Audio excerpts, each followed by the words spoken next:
was in love with Jesus and set out to read his Bible again. Sitting here in this room and starting in Genesis chapter 1 verse 1, he made his way methodically through the Bible using his Cruden's Concordance. When he came across a word or a verse that he did not understand, he would cross-reference it until he came to a full understanding. He came to Daniel 8:14, unto 2,300 days, then shall the sanctuary be cleansed, and did not understand it. Rather than reading on, he stopped there, stayed there, studied it out, and his conclusions would have a far-reaching impact.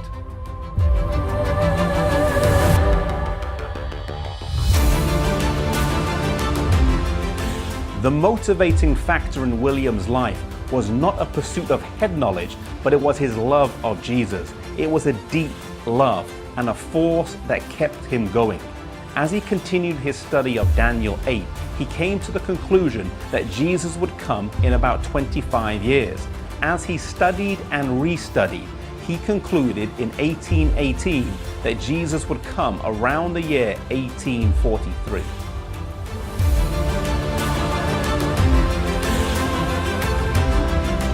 Yet despite having this great news, he did nothing about it, keeping it mainly to himself. He did tell a few friends, but did nothing publicly.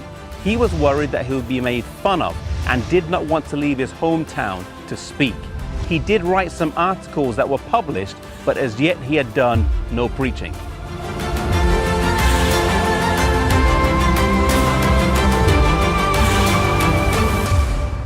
Vilijam struggled with the call to preach for 13 years. He heard in his mind over and over the words, "Go and tell the world."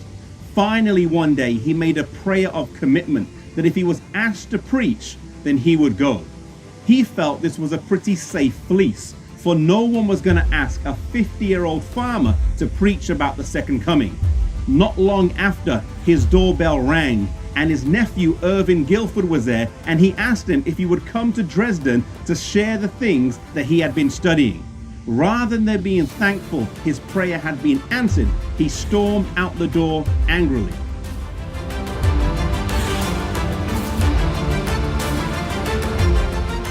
He walked out of his house and came to this maple grove here and paced up and down. His daughter Lucy followed him, and after watching a while, she went back inside and said, "Mommy, something's wrong with Daddy." You see, something was wrong. He was under conviction and could not reason his way out of it. His nephew lived over half an hour away, which meant he left his house before Miller prayed the prayer of commitment, and he could thus see the moving of God in this situation. As the sign says, he went in a farmer and came out a preacher.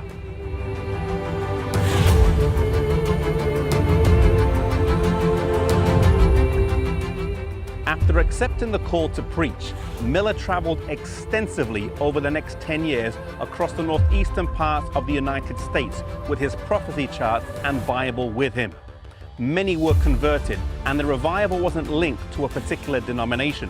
Although Miller was a Baptist, one estimate has him winning over 40,000 to the Baptist church and over 40,000 to the Methodist church. It was not long before he would meet up with Joshua Vilijam, thus extending his influence from the spoken word to the written word.